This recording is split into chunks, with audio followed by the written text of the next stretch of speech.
भगवत गीता में बता रहे हैं ना भगवान, 3 तरह के कर्म होते हैं, कर्म, अकर्म, विकर्म। कर्म शब्द सकाम कर्मियों के लिए बोला गया कि सकाम कर्म जो करते हैं, जो सकाम कर्म वाले, जो अपनी स्वार्थ की पूर्ति के लिए जो कर्म किया जाता है, स्व अर्थ, अपने लिए जो काम किया जाता है, स्व अर्थ, उसको स्वार्थ बोला जाता है। जैसे जैसे वेदों का जो सेक्शन है पूर्व विभाग, उसमें यज्ञ बताए गए हैं। वेदों का जो ईस्टर्न सेक्शन है, जिसको कुछ लोग स्पेशली जो स्मार्त जो ब्राह्मण है, जिसको कर्मकांड कह देते हैं, उसमें क्या बताया गया? उसमें बताया गया कि अगर आप यज्ञ करोगे तो आपको फल मिलेगा। जैसा यज्ञ करोगे, जिस फल के अनुरूप आप यज्ञ करोगे, वो फल आपको मिलेगा। फॉर एग्जाम्पल, पुत्रेष्टि यज्ञ करोगे तो आपको पुत्र की प्राप्ति होगी, जैसे कि दशरथ महाराज ने किया। पुरोहित आए, ब्राह्मण आए, ऋषि मुनि आए, सबने यज्ञ किया और उनको पुत्र की प्राप्ति हुई। अश्वमेध यज्ञ, राजसूय यज्ञ, ऐसे ऐसे करके। अगर आपको स्वर्ग जाना है तो फिर ज्योतिषोम यज्ञ करना होता है। एक्चुअली यज्ञ विष्णु के लिए किया जाता है, पर ठीक है, भगवान विष्णु कहते हैं कि ठीक है मेरे लिए करो, पर तुम्हारी जो इच्छा है वो भी पूरी कर लो, कोई दिक्कत नहीं है। पर हम लोग क्या करते हैं? हम लोग सिर्फ अपनी इच्छा के लिए ही यज्ञ करना शुरू कर देते हैं। उससे क्या होता है? हमारी इच्छा की पूर्ति होती है और मज़ा आता है, हम फिर दूसरा यज्ञ करते हैं, उससे दूसरी इच्छा की पूर्ति होती है, फिर यज्ञ करते हैं, फिर तीसरी इच्छा की पूर्ति होती है, फिर हमारा विश्वास आ जाता है कि यज्ञ करेंगे तो इच्छा की पूर्ति होगी। पर हम भूल गए कि यज्ञ का उद्देश्य क्या है? कर्म बंधन से छुटकारा पाना।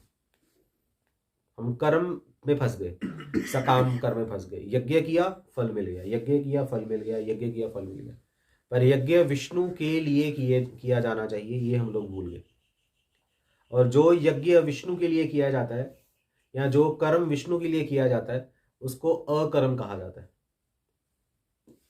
क्योंकि वो जो कर्म है, सिंपल कर्म या सकाम कर्म, वो तो आपको कर्म बंधन में बांधता है। पर जो अकर्म है वो आपको बंधन में नहीं बांधता, उल्टा वो आपको बंधन से मुक्त करता है।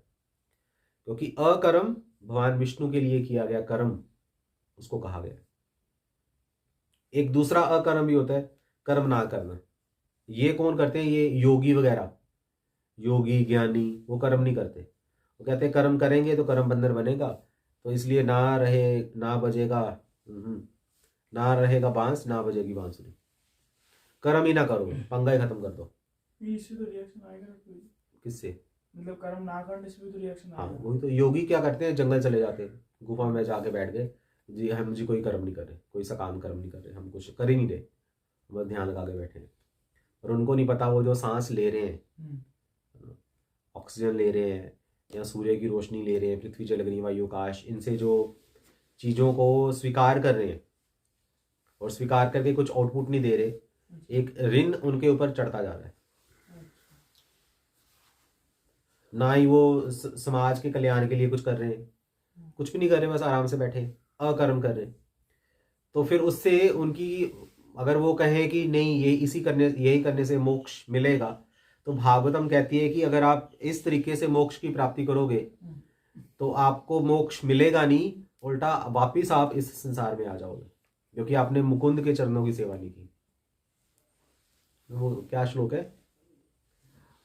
विमुक्त मानिनस वाला कौन सा? हाँ, ये अपनी अन्य अरविंदाक्ष विमुक्त मानिनस। उनका पतन हो जाता है। ऐसे योगी ज्ञानी जो लोग हैं, जो बिना विष्णु की भक्ति किए मोक्ष की प्राप्ति करना चाहते हैं, वो वापिस इस संसार में नीचे गिर जाते हैं। इसलिए कर्म भी रिकमेंडेड नहीं है भक्तों के लिए। अकर्म, योगियों वाला अकर्म ही रिकमेंडेड नहीं है। विकर्म तो चलो भूल ही जाओ, विकर्म जो उल्टे कर्म कहे गए हैं। उल्टे कर्म क्या होते हैं? जिनकी धर्म परमिशन नहीं देता। चोरी करना, टाका डालना, किसी की स्त्री को बुरी नज़र से देखना, किसी की संपत्ति को बुरी नज़र से देखना, ये सब चीज़ें, इसको विकर्म बोला जाता है, जिनको करने से पाप लगता है। ऐसे कर्म करने के लिए भी शास्त्र आपको इसकी आज्ञा नहीं देता। तो एक भक्त सकाम कर्मियों वाला कर्म भी नहीं करता, योगियों वाला अकर्म भी नहीं करता, और नास्तिकों वाला विकर्म भी नहीं करता। तो भक्त जो कर्म करता है उसको क्या कहा जाता है? उसको कौन सा कर्म? उसको निष्काम कर्म बोला जाता है, या उसको अकर्म भी कह सकते हो। अकर्म इसलिए इसको कह सकते हो क्योंकि ये अपने लिए कर्म नहीं किया गया, ये नहीं है। कर्म करोगे कर्म बंधन होता है, तो हमने कर्म किया ही नहीं क्योंकि हमने अपने लिए कर्म नहीं किया।